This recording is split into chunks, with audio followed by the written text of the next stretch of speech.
This is the best cooler out there for the AMD Threadripper chip. I'm using the 1950X on an Asus ROG Zenith Extreme motherboard. I had been using an Enermax Lictech 360 AIO before. My temps on the 360 were pushing upwards to 85C when editing 4K video. This was too high. Also, I don't like the idea that anything with liquid can go bad and destroy high-end components when they leak. As a result, I purchased the Noctua NH-U14S CPU cooler. This thing was super easy to install, and it performs beautifully. I had to move my 1080Ti graphics card down one slot to accommodate it, but that was no big deal.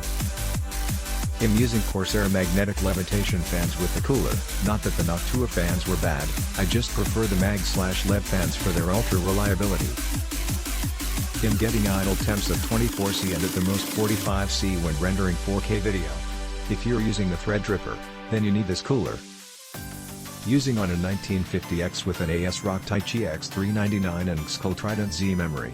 It fits but it occupies the first memory slot, which I'm not using. A second fan on the other side may have an offset that would conflict with the memory module second closest to the CPU, but I'm not using a second fan. If you do use the memory slots closest to the CPU, or want to use a second fan, then you're probably going to have spacing issues.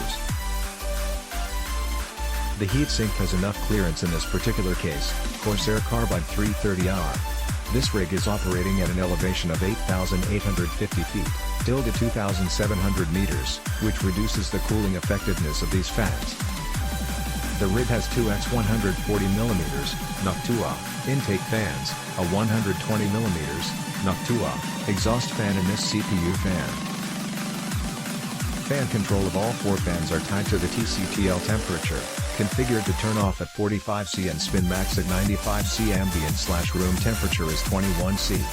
At idle, the temperature, D, hovers around 30C, with the fans running under 600 revolutions per minute. It's whisper quiet. You really have to listen hard to hear anything.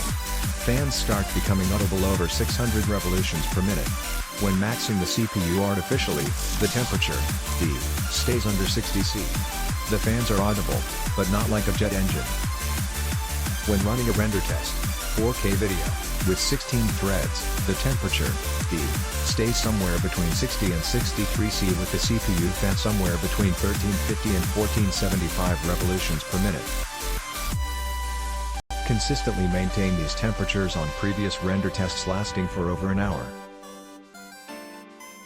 The fans are at their loudest when rendering, and it's clearly and annoyingly audible, but not as noisy and not as annoying as other fans that sound like a jet engine.